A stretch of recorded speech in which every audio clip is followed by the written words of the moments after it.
بہت ہی بس کیجولی دیکھ لیتے ہیں. ہمیں یہ نشانی پتہ ہونی چاہیے کہ دجال ہے یہودیوں کی سائڈ کیوں لیں گے, یہ پتہ ہونا چاہیے.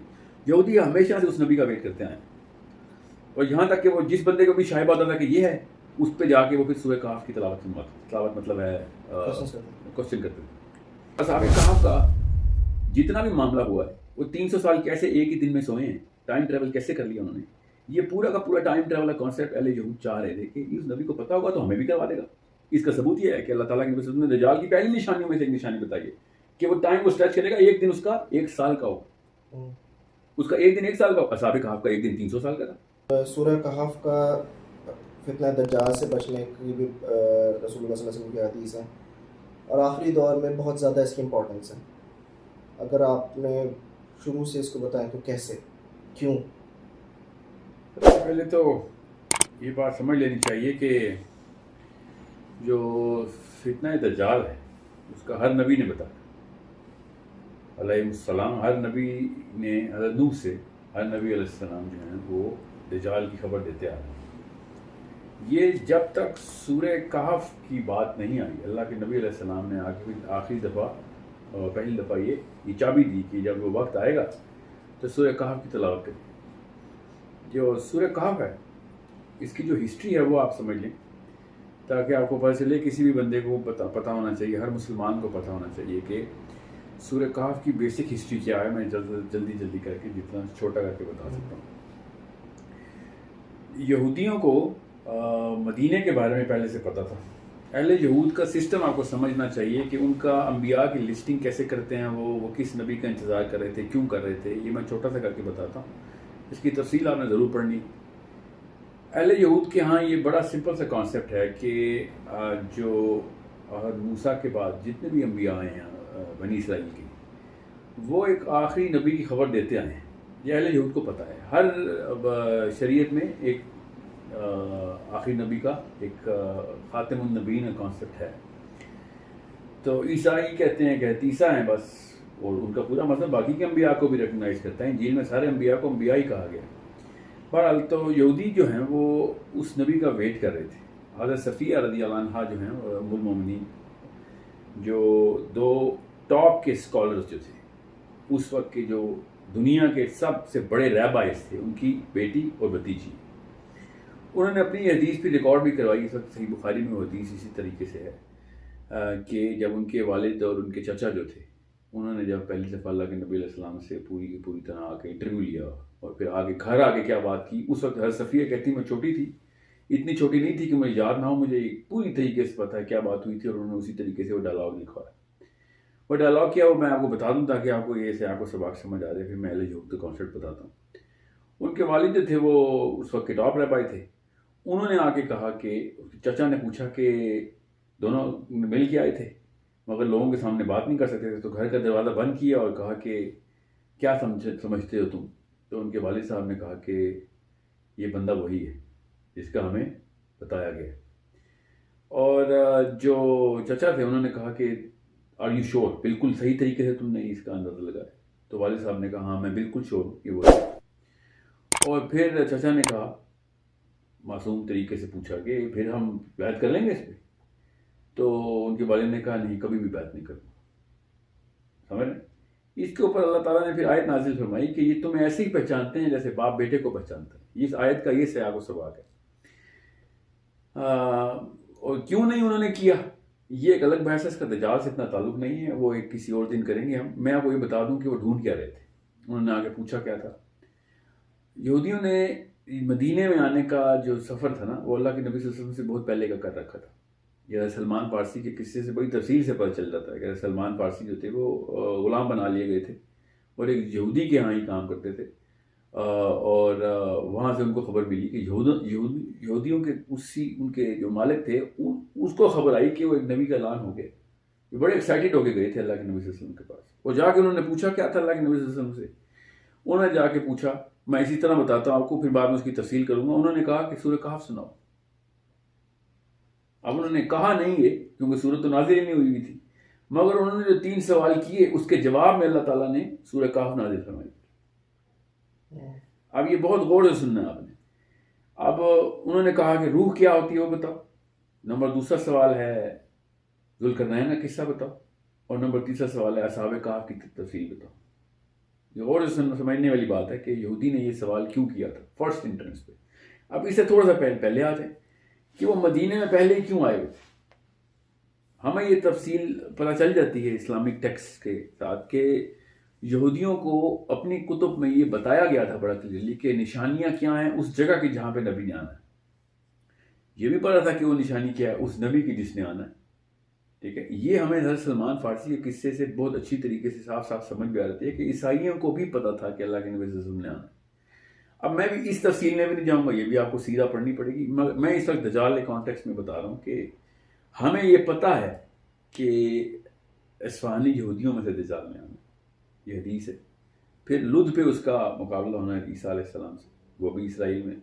یہودیوں کی طرفداری کرنی ہے اس نے، یہ بھی ہمیں پتہ ہے. یہ اس لیے میں آپ کو سب کچھ بتا رہا ہوں کہ ہمیں یہ پتا ہو کہ اہل یہود کا کانسیپٹ کیا تھا. وہ اس نبی کا ویٹ کر رہے تھے، ان کو اس جگہ کی بھی نشانیاں پتہ تھی کہ وہ جو دو والکینوز کے بیچ میں ایک ایسا باغ ہے پام ٹریز کا، اس کے بیچ میں ایک شہر ہوگا، فلاں فلاں اور بھی بڑے معاملات ہیں. مگر ہم اس کو بہت ہی بس کیجولی دیکھ لیتے ہیں. ہمیں یہ نشانی پتہ ہونی چاہیے کہ دجال نے یہودیوں کی سائڈ کیوں لینی، یہ پتہ ہونا چاہیے. یہودی ہمیشہ سے اس نبی کا ویٹ کرتے آئے ہیں، اور یہاں تک کہ وہ جس بندے کو بھی شائبہ ہوتا تھا کہ یہ ہے، اس پہ جا کے وہ پھر سورہ کہف کی تلاوت مطلب ہے کوشچن کرتے تھے. سو یہ دجال کی کوئز ہے، دجال کو ٹیسٹ کیا جائے. دجال تو ہم کہتے ہیں، وہ مسیح کہتے ہیں کہ مسیح کا ٹیسٹ کرائٹیریا تھا کہ جس کو یہ ٹیکنالوجی پتہ ہوگی، اس ٹیکنالوجی کے بارے میں علم ہوگا، تو وہ ہمیں پھر بچا کے دنیا کی سرداری دے دے گا. یہی ہے ان کا بیسک مذہب. اور یہ جو دنیا کی سرداری ان کو چاہیے واقعی تھی، اللہ تعالیٰ نے انہی کو سرداری دی تھی، بنی اسرائیل کے پاس ہی سرداری. اور یہ وہی سرداری ان میں چاہ رہے ہیں، اور دجال وہی سرداری آ کے ان کو آخر میں آ کے دینے کی کوشش کرے گا. دے گا بھی، ایک وقت تو آئے گا حدیثہ تک تو اس کے پاس ہی ہوگی سرداری. تو پوائنٹ یہ ہے کہنے کا کہ جو اہل یہود کا کانسیپٹ ہے نا نبوت کا، آخری ختم النبیین کا، وہ بہت احتیاط سے سمجھنے کی ضرورت ہے. اس سے ہمیں پتہ چلتا ہے کہ سورہ کہف کی کیا ویلیو. تو سورہ کہف کے لیے اہل یہود کے پاس پہلے سے علم کیا تھا کہ اصحاب کہف کے ساتھ کیا ہوا. ہم یہ سوچتے ہیں کہ انہوں نے یہ کہا کہ اگر تم نبی ہو تو تمہیں اصحاب کہف کا پتہ ہوگا، تو اس کا یہ مطلب ہے کہ تعداد پتہ ہوگی اور وہ واقعہ اور سٹوری پتہ ہوگی. سٹوری میں تو کوئی ایسی بات نہیں. سٹوری کے اندر جو ایکسٹراڈنری حقیقت ہے وہ اس کے ظاہر اللہ کے نبی صلی اللہ علیہ وسلم کو اللہ نے خالی کہانی تو نہیں سنائی نا، پورا کا پورا قصہ جس طریقے سے اللہ تعالیٰ نے دیکھا ہے ویسے ہی اللہ تعالیٰ کے نبی صلی اللہ علیہ وسلم کو اس طریقے سے علم دیا جا رہا تھا جبرائیل کے تھرو. سو اصحاب کہف کا جتنا بھی معاملہ ہوا ہے، وہ 300 سال کیسے ایک ہی دن میں سوئے ہیں، ٹائم ٹریول کیسے کر لیا انہوں نے، یہ پورا کا پورا ٹائم ٹریول کا کانسیپٹ اہل یہود چاہ رہے تھے کہ اس نبی کو پتہ ہوگا تو ہمیں بھی کروا دے گا. اس کا ثبوت یہ ہے کہ اللہ تعالیٰ کے نبی صلی اللہ علیہ وسلم نے دجال کی پہلی نشانیوں میں سے ایک نشانی بتائی ہے کہ وہ ٹائم وہ اسٹریچ کرے گا، ایک دن اس کا 1 سال کا ہوگا. اس کا ایک دن 1 سال کا ہو. اصحاب کہف کا ایک دن 300 سال کا تھا. سمجھ رہے؟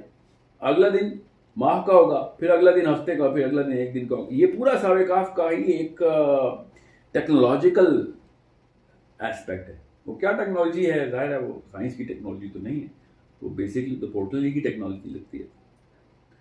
سو اہل یہود وہ وسیع ڈھونڈتے ڈھونڈتے آئے اور انہوں نے کہا کہ ہمیں بتاؤ اگر تو تم نبی ہو تو پھر تمہیں ان 2-3 چیزوں کا پتہ ہوگا. دوسری کیا چیز ہے؟ ذوالقرنین. ذوالقرنین کا جو کانسیپٹ ہے وہ بھی سورہ کہف میں اسی طریقے سے تفصیل سے بتایا ہے. اور ذوالقرنین نے بھی اب 2 پورٹلز کھولی ہیں اور وہ 3 الگ الگ ایکسٹرا ٹیریسٹریل معاملات کر کے آئے، انٹر گلیکٹک سفر کرتا تھا. اور یہی وہ چاہتے ہیں. یہ اس کا ثبوت بھی تمیم الداری کے حدیث سے کہ وہ کس پورٹل سے انٹر ہو گئے تھے. یہ مسلمانوں کی پتہ نہیں کیوں سائیکالوجی میں بتایا نہیں گیا کہ ہر بندے کو پتہ ہے کہ دجال نے حدیث کے تھرو اینڈ آف ٹائم میں آنا ہے. قیامت کی نشانیوں میں سے ایک ہے دجال. تو اینڈ آف ٹائم میں آنا ہے، تو تمیم الداری تو اینڈ آف ٹائم میں نہیں تھے نا، وہ تو اللہ کے نبی صلی اللہ علیہ وسلم کے دور میں. تو پھر وہ ان کو کیسے مل گئے ہیں؟ یہ تو پھر ارلی ٹائم میں آنا تھا نا. نشانی تو یہ ہے ہی نہیں کہ ارلی ٹائم میں آنا، نشانی تو آخری کے ٹائم میں آنا. اس کا مطلب ہے کہ اس نے وہ ٹائم ٹریول کیا ہوا. اس کا مطلب یہ ہے کہ یہودی واقعی اس ٹائم ٹریول کو تو پرکھنے کے لیے آ رہے تھے. اگر تو ہے تو تجھے پتہ ہونا چاہیے کہ پھر وقت کے ساتھ کیسے کھیلتے. یہ بڑے اطمینان سے سوچنے والی باتوں میں سے ایک ہے کہ اہل یہود کے اندر یہ جو نبی کا انتظار ہے اور ان کے ان سوالوں کے اندر کیا ایسا راز چھپا ہوا تھا وہ سورہ کہف بتاتی. اس لیے امام نووی نے کہا ہے، امام نووی نے بڑے احتیاط سے الفاظ کا استعمال کیا ہے کہ جو سورہ کہف کے اندر غور کرے گا اس کو وہ نشانیاں مل جائیں گی جو دجال کے وقت اس کو بچائیں گی. یہ بات کے جو صحابہ کے بعد جو دور گزرا ہے، صحابہ کے فوراً بعد، ان سب کو یہ باتیں ایسے ہی پتہ تھی جیسے میں اس وقت کر رہا ہوں. یہ بعد میں پھر ری انٹرپریٹ ہوئی ہیں ساری باتیں، جب نئی زبانوں میں ترجمے ہوئے ہیں یا پتہ نہیں کہاں پہ ہوا ہے، یا جب منگولوں نے حملہ، تاتاریوں نے حملہ کیا شاید اس کے بعد کا واقعہ ہے. میں ابھی تک تاریخ کی اس علم میں جانے کی کوشش کر رہا ہوں کہ یہ ری انٹرپریٹیشن کب ہوئی ہے، کیونکہ صحابہ تو ذوالقرنین کو بھی ایک ایکسٹراڈنری ہیومن بینگ ہی مانگتے تھے، یہاں تک کہ فرشتہ تک سمجھتے تھے. اور اصحاب کہف کے بارے میں بھی کسی اور رائے کا انتخاب کیا اور صحابہ کرام نے. بہرحال یہ ہے کانٹیکسٹ کہ اللہ کے نبی صلی اللہ علیہ وسلم نے جب ارشاد فرمایا کہ دجال کے وقت سورہ کہف پڑھنی، تو وہی سورہ کہف یہودیوں نے جو پوچھی تھی اس کو اسی طریقے سے وہیں پہ لنک کریں. یہ وہاں لنک آئے گا تو بہت بہتر طریقے سے سمجھ آ رہے گی کہ دجال کا تعلق تو جو پہلی 10 آیتوں کا تعلق ہے وہ تو عیسائیوں کے ساتھ ہے. یہودی تو اللہ کا بیٹا نہیں مانتے. پہلی 10 آیتیں تو بیٹا کے بارے میں سورہ کہف کی جو پہلی 10 آیتیں، مگر دجال کے ساتھ یہودیت کو اٹیچ کر دینا اسلامی سائیکالوجی کے اندر یہ کتنی بڑی کرٹیکل کی ہے ہمارے لیے کہ ایسا کیا کرے گا. اب میں نے چونکہ بائبل پڑھی ہے اور اسپیسیفکلی اس کانٹیکس میں نے تینوں ورژن پڑھ لیے، تو بائبل یہ کہتی ہے کہ دجال جو ہے وہ اینٹی کرائسٹ سے کہتے ہیں، وہ شروع میں تھرڈ ٹیمپل کے اندر اپنا کنگڈم کریٹ کر دے گا جہاں تک کہ وہ اس قسم کے کام کرے گا کہ سارے کے سارے اس کے تابع ہوں گے ٹل ہی commits the one sin that is never allowed، اور وہ ہے انسیسٹ. بائبل یہ کہتی ہے کہ تب تک ہم اس کو بادشاہ مانیں گے جب تک اس نے چرچ میں انسیسٹ کا لا پاس کروا دینا. جیسے ہی وہ انسیسٹ کا لا پاس کروائے گا، اہل جو نصارہ ہیں وہ اس وقت ڈکلیئر کر دیں گے کہ تو نہیں ہو سکتا کیونکہ تو نے بائبل کی فرسٹ کمانڈمنٹس میں سے ایک کمانڈمنٹ کو توڑ دیا. تو کیسے اللہ کا بندہ ہے جس نے گناہ کبیرہ کو لیجسلیشن میں ڈال دیا. سو تب تک وہ ڈکلیئر نہیں ہوگا antichrist. What I'm trying to say is کہ بائبل بھی اسرائیل کے اوپر ہی فوکس کروا دیتی ہے، چاہے وہ عیسائی ہو یا نہ ہو، کراتی وہ اسرائیل پہ ہی فوکس ہے اور تھرڈ ٹیمپل کا ویٹ ہی کرتے ہیں وہ. تو یہودی شروع سے ہی تھرڈ ٹیمپل کے لیے اللہ کے نبی صلی اللہ علیہ وسلم کے پاس آئے تھے اور اسی بیس کے اوپر سب حیران ہیں کہ حضرت صفیہ کے والد نے کیوں کہا میں نہیں بیعت کرتا. ٹھیک ہے، اس میں یہ بات نکل آتی ہے کہ ہم نکال سکتے ہیں ایک تعبیر کے، چونکہ ان کو پڑا تھا کہ یہ تو باقی کانسیپٹ جو ہے نا اس بندے کے وہ ہمارے فائدے میں نہیں جاتے، تو ہم اس کی بیعت نہیں کرتے. ہم تو سرداری چاہ رہے ہیں. یہ تو ایک مساوی قسم کی بات کر رہے ہیں، ہر ایک کو ایکول وہ دے رہے ہیں. جینٹائل کا کانسیپٹ ہی نہیں ہے اس کے پاس. تو یہ میری رائے. بہرحال یہ بات ہے بہت حیرت کی کہ ایک بندہ دجال کا ویٹ کرتا ہو اور دجال والی ٹیکنالوجی جو ہے وہ اس کو پتہ چل جائے کہ ہاں یہ آخری نبی تو یہی ہے، تو پھر وہ کیوں نہ مانے. تو اس کا صرف ایک ہی مطلب نکلتا ہے کہ ان کو پتہ چل گیا تھا کہ اس بندے نے وہ ٹیکنالوجی کا استعمال کر کے دنیا فتح نہیں کرنی، یہ تو کسی اور ٹیکنیک سے دنیا کو فتح کرنے کی بات کر رہا ہے، اور وہ کیا ہے؟ اسلام. ہمارے سو اس بات مطلب یہ غور کی بات ہے کہ دجال نے پھر یہ دعوت کا کام نہیں کرنا جو اللہ کے نبی صلی اللہ علیہ وسلم نے کیا، وہ کام نہیں کرنا، کیونکہ otherwise these people would have said کہ ہاں ہم آپ کو بات کرتے ہیں. کیونکہ کاف نے سن لی تھی نا انہوں نے. یہاں تک کہ اللہ تعالیٰ نے بھی جو جواب دیا وہ اس لیول پہ جواب دیا کہ تمہیں کیا پتا کہ کتنے بندے تھے، تم سمجھتے ہو تمہیں کہ اتنے بندے تھے، 8 تھے یا 10 تھے یا 12 تھے، یہ صرف اللہ کو پتا ہے. یہ تم اپنی طرف سے یہ سمجھ لو کہ تمہارے پاس ہے نالج، یہ ہمارے پاس ہے نالج.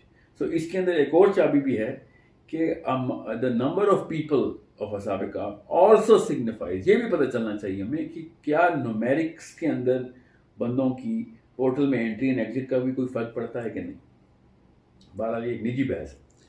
سو یہ ہے بیسک سیاق و سباق اس بات کا کہ سورہ کہف کا دجال سے کیا تعلق ہے. یہ اہل یہود کے اس کانٹیکس سے نظر آتا ہے کہ جو وہ جہاں پہ دجال نے اپنا اینڈ کرنا ہے. تو دس از سورہ کہف. اور سورہ کہف کیا ہے؟ سورہ کہف اصحاب کہف کا واقعہ ہے، ٹھیک ہے. اور سورہ کہف ذوالقرنین کا واقعہ ہے، حضرت خضر اور موسیٰ کا واقعہ ہے، 2 باغوں والا واقعہ ہے. اور پھر ری ایٹریشن آخری رکوع میں کہ شرک والا کانسیپٹ نہیں ہے اسلام میں تم ہی جیسا بندہ ہوں. آخری آیت سنا رہا ہوں، سوائے اس کے کہ میرے پہ وہی ہوتی ہے انا بشر مثلکم، کہ تم جیسا بشر ہوں میں، سوائے اس کے کہ میرے پہ وہی ہوتی ہے. تو شرک نہ کر لینا. آخری آیت کا آخری لفظ ہے کہ اللہ تعالیٰ کی عبادانیت جو ہے نا وہ ہے اصلی عبادانیت. کیونکہ 10 آخری آیتوں کا بھی حدیث میں ذکر ہے، تو اس کا مطلب ہے کہ دجال کی جو کہانی ہے وہ خدائی دعوے کے اوپر ہی ہے. اور اگر خدائی دعویٰ نہ بھی ہوا تو شروع میں وہ بیٹے کا دعویٰ کرے گا اور اینڈ میں خدائی کا دعویٰ کرے گا. شروع کی جو 10 آیتیں ہیں وہ عیسائیت کے بیٹے کے دعوے والی آیتیں ہیں، اور آخری جو 10 آیتیں وہ پھر اہل یہود کے اس دعوے کی آیتیں ہیں کہ جس میں وہ اس کو وہ والی ایٹریبیوٹس دیں گے جو اللہ تعالیٰ کو ہی دے سکتے ہیں ہم خالی.